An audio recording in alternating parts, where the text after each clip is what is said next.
तो दोस्तों, हम लोगों ने पिछले वीडियो में देखा था चैप्टर नंबर 10 को MHD2 का। इस वीडियो में बात करेंगे 11 नंबर चैप्टर की, ठीक है, जो कि सुमित्रानंद पंत की काव्य यात्रा के विविध चरण के बारे में बात की गई है, जिसमें से उद्देश्य, प्रस्तावना, पंत की काव्य यात्रा के जो विविध चरण हैं वो भी है 11.2 में, ठीक है। और 11.2.2 में है द्वितीय चरण प्रगतिवादी जीवन बोध। तृतीय चरण में है अरविंद दर्शन पर आधारित आध्यात्मिक नव मानवतावाद। उसके बाद सारांश और प्रश्न आता है, जो ऐसा ही 8-10 प्रश्न दिए गए हैं, ठीक है। अब देखिए इस चैप्टर का उद्देश्य क्या होना चाहिए। तो मतलब इस चैप्टर को पढ़ने के बाद हम क्या समझेंगे, ठीक है। तो इस पाठ को पढ़ने का हमारा सबसे बड़ा उद्देश्य है कि हिंदी साहित्य के बहुत बड़े और प्यारे कवि सुमित्रानंद पंत जी के जीवन और उनकी बनाई सुंदर कविताओं को बिल्कुल आसान भाषा में जानेंगे और समझेंगे। जैसे जैसे हम बड़े होते हैं, नई नई बातें सीखते हैं और हमारी सोच बदलती रहती है। ठीक वैसे ही पंत जी ने भी अपने जीवन में अलग अलग समय पर अलग अलग तरह की कविताएं लिखी। इस पाठ के जरिए हम जानेंगे कि पंत जी ने अपने जीवन में कविताओं में कौन कौन से नए रास्ते चुने हैं। हम यह भी जानेंगे और समझेंगे कि प्रकृति से कितना प्यार करते थे, उन्होंने गरीबों और मजदूरों के दुख दर्दों के बारे में क्या लिखा है, और बाद में उन्होंने भगवान, आत्मा और इंसानियत की भलाई के बारे में भी क्या कहा है, ठीक है। अब बात आती है प्रस्तावना की। तो देखिए, छायावाद नाम के सुंदर कविता को आगे बढ़ाने में सुमित्रानंद पंत जी का बहुत बड़ा योगदान रहा है। जैसे किसी सुंदर घर को टिकाने के लिए मजबूत खंभों की जरूरत होती है, ठीक वैसे ही छायावाद रूपी घर के 4 प्रमुख खंभे, जैसे जो 4 व्यक्ति हैं, जैसे जयशंकर प्रसाद, सूर्यकांत त्रिपाठी, निराला, महादेवी वर्मा और सुमित्रानंदन पंत। तो ये 4 ऐसे खंभे हैं जो छायावाद इन्हीं के भरोसे टिका हुआ था, ठीक है। तो पंत जी का जन्म हुआ था 1900 में और 1977 तक अपनी सुंदर रचनाओं से सबको खुश करते रहे। लगभग 60 सालों तक वे लगातार कविताएं लिखते रहे। उनकी कविता की यात्रा कोई एक सीधी सड़क जैसी नहीं थी, बल्कि उसमें समय के साथ कई नए मोड़ आए और वे अलग अलग सोच और नए नए विचारों से जुड़ते चले गए। पंत जी को उनकी इस महान लिखावट के लिए बहुत बड़े बड़े पुरस्कार और सम्मान भी मिले हैं। सन 1961 में भारत सरकार ने उन्हें पद्म भूषण की उपाधि से भी नवाजा था। उसी साल उनकी सुंदर किताब कला और बूढ़ा चांद को साहित्य अकादमी पुरस्कार मिला। सन 1964 में उत्तर प्रदेश सरकार ने उन्हें बहुत बड़ा इनाम दिया। इसके बाद 1969 में उनके सबसे प्रसिद्ध जो कविता थी, किताब था चिदम्बरा, उसके लिए उन्हें भारत सरकार का सबसे बड़ा और अनोखा पुरस्कार ज्ञानपीठ पुरस्कार से नवाजा गया था। पंत जी ने छायावादी कवियों में सबसे ज्यादा कविताएं लिखी हैं और उनकी कुछ प्रमुख किताबों के नाम है उच्छ्वास, वीणा, ग्रंथि, पल्लव, गुंजन, युगांत, युगवाणी, ग्राम्य, स्वर्ण किरण, स्वर्णधूलि, उत्तरा, लोकायतन और सत्यकाम। चाहे उन्होंने किसी भी विषय पर लिखा हो, ठीक है, उनकी हर कविता में 3 बातें हमेशा दिखाई देती हैं। कल्पना की ऊंची उड़ान, सुंदर मतलब कल्पना की ऊंची उड़ान का मतलब हो गया सुंदर सपने देखना, प्रकृति से गहरा प्यार और इंसानी जिंदगी के कोमल मीठे रूप से लगाव। पंत जी खुद कहते थे कि वे अपनी कल्पना को ही सबसे बड़ा सच मानते हैं। हालांकि कुछ आलोचकों का कहना था कि पंत जी बिना पेंदी के लोटे या थाली के बैगन की तरह हैं, जो हवा के रुख के साथ बदल जाते हैं। मतलब पंत जी के बारे में ऐसा कहा था कुछ आलोचकों ने। लेकिन पंत जी ने इसका जवाब देते हुए कहा कि जैसे जैसे इंसान बड़ा होता है, उसकी सोच और अनुभव भी बदलते हैं। एक जिंदा और समझदार इंसान वही है जो अपने समय और समाज के बदलाव को समझे और अपनी कला में उतारे। वाह! इसी आधार पर पंत जी की काव्य यात्रा को हम 3 मुख्य चरणों में बांटकर समझ सकते हैं, ठीक है। अब बात करते हैं पंत जी की काव्य यात्रा के 3 मुख्य चरण। जो पहला चरण है वो है छायावादी या फिर स्वच्छंदवादी चरण, ठीक है। मतलब छायावादी या स्वच्छंदवादी का मतलब हो गया प्रकृति और सुंदर कल्पना का दौर। दूसरा चरण है समाजनिष्ठ प्रगतिशील मार्क्सवादी चरण, मतलब यहाँ पे हो गया गरीबों, मजदूरों और समाज का दौर। तीसरा चरण हो गया अरविंद दर्शन पर आधारित समन्वयवादी चरण, जो कि आत्मा और नव मानवतावाद का दौर था। तो पंत की काव्य यात्रा के विविध जो चरण हैं उनमें पंत जी की पूरी साहित्यिक यात्रा को अच्छे से समझने के लिए विद्वानों ने उनके पूरे जीवन कार्य को 3 अलग-अलग दौरे में बाँटा है। हर एक दौर में उनकी सोच, उनके लेखने का तरीका और उनके विषय पूरी तरह बदलते दिखाई देते हैं। आइए अब हम इन तीनों चरणों को एक-एक करके करके बहुत ही आसान शब्दों में समझते हैं। पहला है, प्रथम चरण में छायावाद या फिर स्वच्छंदतावाद को समझेंगे। तो छायावाद का सबसे बड़ा गुण यह होता है कि कभी अपने दिल की बातें, अपनी खुशी, अपने दुख, अपने प्यार और सपनों को बिना किसी डर के खुलकर पन्नों में उतारता है। जब हमारा देश अंग्रेजों का गुलाम था, तब कवियों के मन में आज़ादी की बहुत तड़प थी। जब वे अपनी बात समाज में सीधे नहीं कह पाते थे, तो वे प्रकृति का सहारा लेकर अपने मन की आज़ादी को व्यक्त करते थे। इसे ही हम स्वच्छंदतावाद कहते हैं। पंत जी ने भी अपनी शुरुआती दौर में प्रकृति और कल्पना का ही सहारा लिया और अपनी भावनाओं को आज़ाद पंछी की तरह उड़ने दिया। तो प्रथम चरण में इसके नीचे हम लोग लिखेंगे सब पॉइंट में कि पंत का प्रकृति चित्रण उन्होंने कैसे किया है। तो देखिए, प्रकृति से बेहद प्यार और कल्पना की ऊंची उड़ान पंत जी की कविता की पहचान है। दूसरी, छायावादी कवियों की तुलना में पंत जी का प्रकृति प्रेम असली और प्रत्यक्ष अनुभवों पर टिका हुआ था। इसका सबसे बड़ा कारण यह था कि उनका जन्म कुर्मांचल के कौसानी नाम के बहुत सुंदर पहाड़ी गांव में हुआ था। वहां चारों तरफ सुंदर पहाड़, हरे भरे पेड़, नदियां और ठंडी हवाएं थी। पंत जी खुद बताते हैं कि बचपन में वे घंटों अकेले बैठकर प्रकृति के सुंदर नज़ारों को एकटक देखते रहते थे। इसी प्रकृति ने उन्हें एक कवि और सपने देखने वाला इंसान बना दिया। अपनी शुरुआती किताब वीणा में वे प्रकृति के प्यार में इतने डूबे हुए थे कि उन्होंने लिखा कि वे किसी सुंदर नारी के बालों के जाल में फंसने के बजाय पेड़ों की मीठी छांव और प्रकृति की सुंदर दुनिया में ही खोए रहना चाहते हैं। कितनी बड़ी बातें कही है उन्होंने, ध्यान से पढ़िएगा इस बात को। ठीक है, आगे बढ़ते हैं।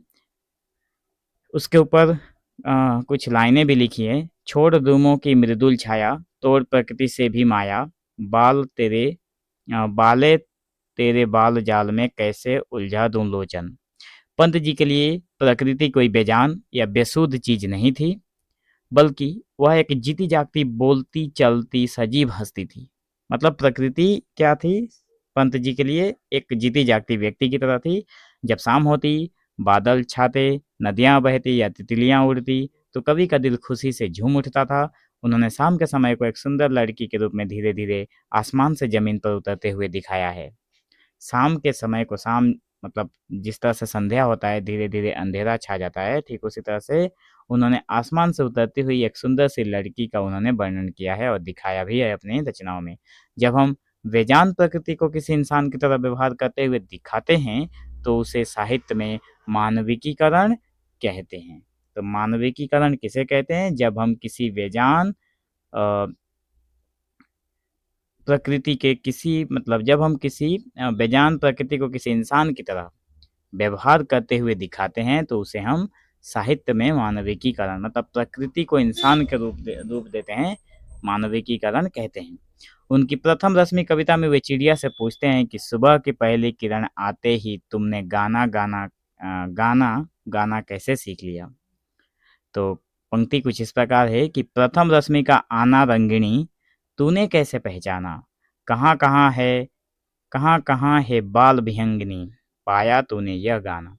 इसी तरह नौका विहार और एक तारा जैसी कविताओं में उन्होंने गंगा नदी और टिमटिमाते तारों का ऐसा बारीक और सुंदर वर्णन किया है, मानो कोई चित्रकार अपनी तुलिका से रंग भर रहा हो। तुलिका का मतलब होता है ब्रश। ठीक है, तो हालांकि पंत जी को प्रकृति का कोमल और मीठा रूप ही ज्यादा पसंद था, लेकिन कभी कभी उन्होंने बारिश की डरावनी रात और तूफान में हिलते नीम के विशाल पेड़ के कठोर रूप का भी बहुत सजीव चित्रण उन्होंने किया है। ठीक है, अब बात करेंगे हम लोग यहाँ पर नारी सौंदर्य और प्रणय भाव। नारी सौंदर्य और प्रणय भाव की बात करेंगे। प्रणय का मतलब प्रेम ही होता है, कल हम लोगों ने देखा था पिछले वीडियो में। तो प्रकृति के साथ साथ पंत जी का ध्यान नारी के सौंदर्य और प्रेम की ओर भी गया। प्रकृति के साथ साथ उन्होंने नारी के सौंदर्य की ओर भी अपने ध्यान को ले गए थे। उनकी रचनाओं, ग्रंथि और आंसू में प्रेम का बहुत गहरा और भावुक रूप देखने को मिलता है। पंत जी का मानना था कि दुनिया का पहला कवि वही बना होगा जिसके दिल में बहुत गहरा दुख या किसी से बिछड़ने का दर्द जागा होगा और उसी दर्द से अचानक मुंह से कविता बह निकली होगी। ठीक है, पंत जी ने क्या कहा था कि दुनिया का पहला कवि वही होगा जिसके मतलब जुबान से या फिर जिसके दिल से बहुत गहरा दुख या फिर किसी से बिछड़ने का कोई दर्द जागा होगा तो और अचानक उसके मुंह से कविता की पंक्तियां निकल गई होगी। तो वियोगी होगा पहला कवि, आह से उपजा होगा गान, उमड़ कर आंखों से चुपचाप वही होगी कविता अनजान। ये उस लाइन का मतलब ऊपर जो हम लोगों ने सारांश या फिर जो समझा उसका कविता का लाइन है। ठीक है, पंत जी का प्रेम शारीरिक या जिस्मानी आकर्षण वाला प्रेम नहीं था, बिल्कुल महादेवी वर्मा की तरह। मतलब ये शरीर को देखकर आकर्षण में आने वाले प्रेम नहीं करते थे, बल्कि वह बहुत ही पवित्र मानसिक और आध्यात्मिक प्रेम था। वे नारी को केवल उपयोग की वस्तु नहीं मानते थे, बल्कि उसे देवी, माँ, सहचरी और प्राण कहकर आदर देते थे। उम्र बढ़ने के साथ उनका प्रेम और भी ज्यादा अलौकिक होता गया। उनका स्पष्ट मानना था कि सच्चा प्रेम केवल एक शारीरिक तक सीमित नहीं होता है, बल्कि वह दिल को हर तरह के बंधन से आजाद कर देता है।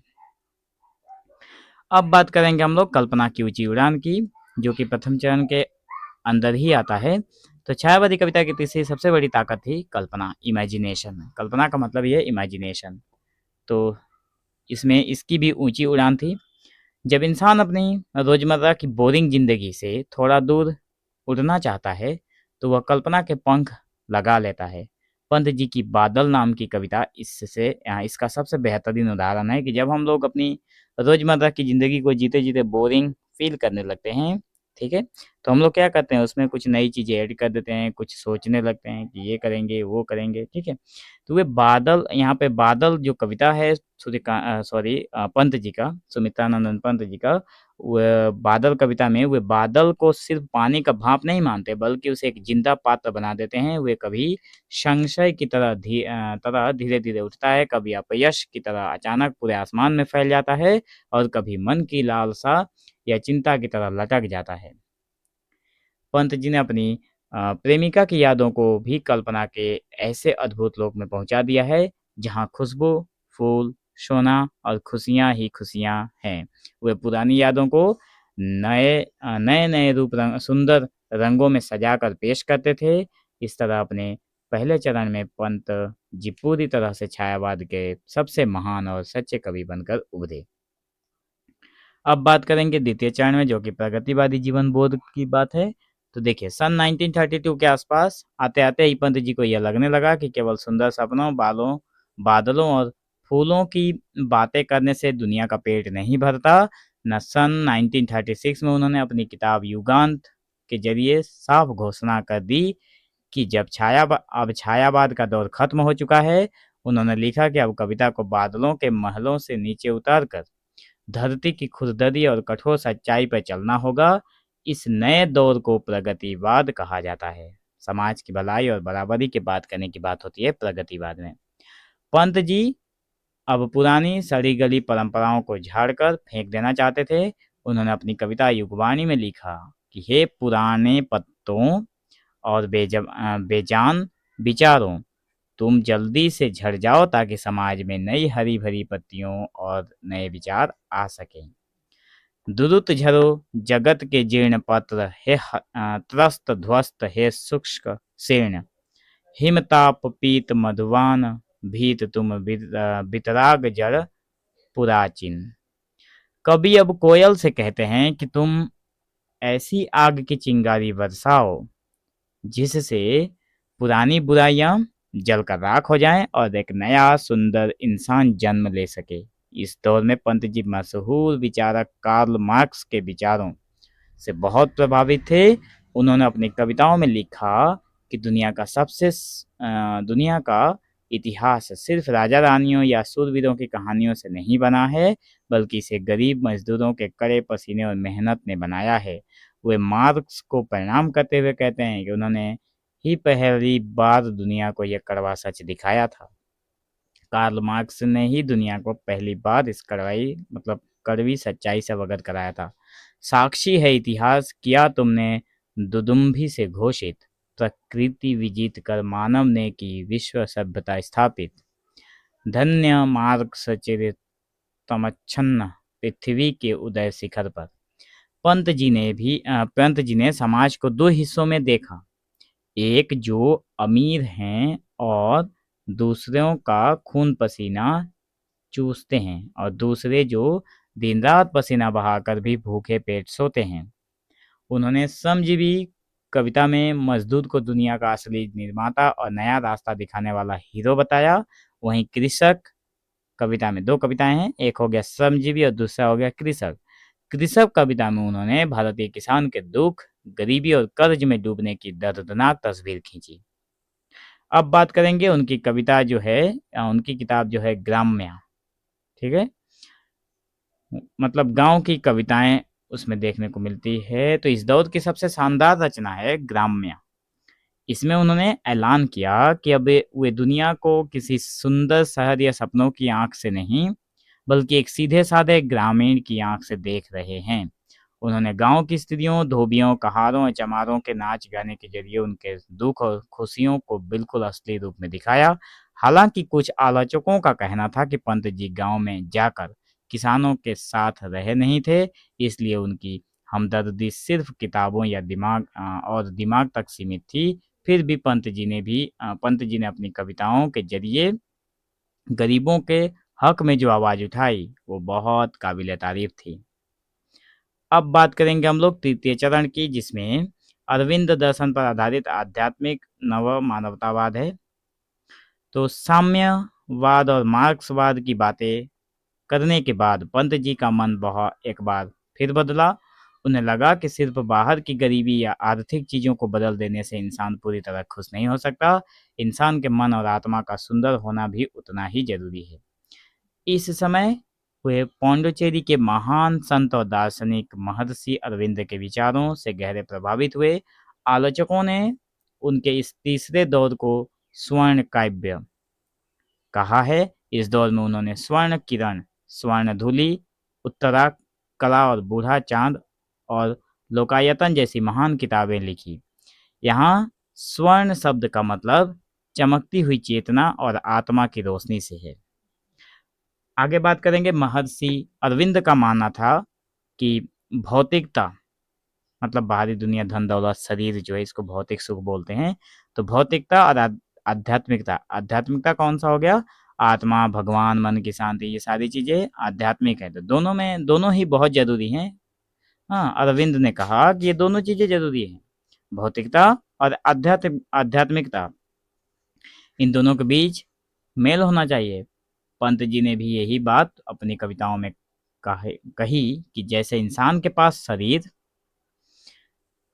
और मन होता है, वैसे ही उसके पास गहरी आत्मा भी होनी चाहिए। उन्होंने कहा कि असली सच वही है जो शरीर, मन और आत्मा तीनों को एक साथ मिलाकर चले। वही सत्य कर सकता मानव जिनका जीवन का परिचालन, भूतवाद हो जिसका रजतन, प्राणीवाद जिसका मन, ओ अध्यात्मवाद हो जिसका हृदय गंभीर चिंतन। पंत जी अब समाज के बाहरी झगड़ों, जाति पात और मार काट से ऊपर उठकर पूरी दुनिया के भले की बातें करने लगे। वे चाहते थे कि पूरी धरती पर शांति, प्यार और रोशनी छा जाए। अपनी प्रसिद्धि किताब कला और बूढ़ा चांद में उन्होंने इंसानों को अपने अंदर के डर, आलस, नफरत और पुरानी सोच की अंधेरी गुफा से बाहर निकालकर खुले नीले आसमान के नीचे आने का संदेश दिया। वे चाहते थे कि इंसान अपने छोटे मैं को छोड़कर पूरी दुनिया के साथ एक हो जाए। मैं मतलब अहंकार को छोड़कर, ठीक है। उनके सबसे बड़े महाकाव्य लोकायतन में उन्होंने भारत के गांव सुंदरपुर की कहानी के जरिए पूरी दुनिया के विकास का सपना देखा था। इसमें उन्होंने महात्मा गांधी के सिद्धांतों, राम राज्य की सोच और यहाँ तक कि रूस के समाजवाद और अमेरिका की आज़ादी के विचारों को एक साथ मिलाने की कोशिश की। हालांकि कुछ आलोचकों का यह भी मानना था कि अमीर देश और गरीब मजदूरों के देश को एक साथ मिलाना केवल सुंदर सपना ही हो सकता है, जो हकीकत में मुमकिन नहीं है। लेकिन इसके बावजूद पंत जी की यह कोशिश बहुत महान थी क्योंकि वे पूरी दुनिया को एक परिवार की तरह देखना चाहते थे।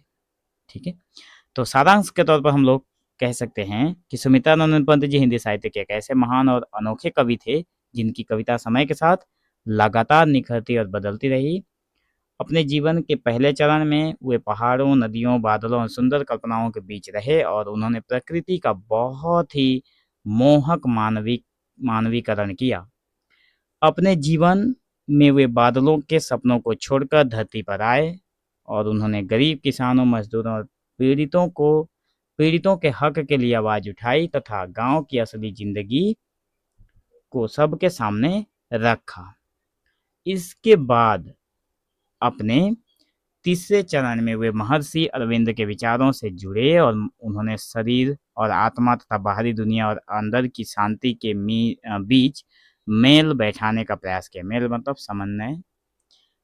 यद्यपि कुछ विद्वानों ने उनकी सोच में अंतर्विरोध पाए, लेकिन यह मानना पड़ेगा कि पंत जी ने हमेशा पूरी मानवता की भलाई, सुंदरता और सच का ही साथ दिया। उनकी यह लंबी काव्य यात्रा हिंदी साहित्य के एक बहुत बड़ी और अनमोल धरोहर है। ठीक है दोस्तों, तो मैं आशा करता हूँ कि आप लोगों को ये पूरा चैप्टर नंबर 11 बहुत ही बारीकी से और अच्छे से समझ में आया होगा। अगर आप लोगों को ये नोट्स चाहिए तो आप लोग टेलीग्राम पर जाएं, और हाँ, लेकिन उसके लिए आप लोगों को कुछ एक छोटा सा मिनिमम अमाउंट पे करना पड़ेगा, जिसमें आप लोगों को एक ही पीडीएफ में पूरा क्लास का नोट्स ही मिल जाएगा। ठीक है, तो और बाकी चीज़ें देखने के लिए आप लोग जो प्लेलिस्ट है उसको फॉलो करें चैनल के, जो कि डिस्क्रिप्शन में लिंक मिलेगा। तो मिलेंगे हम लोग एक नए वीडियो में, तब तक के लिए धन्यवाद।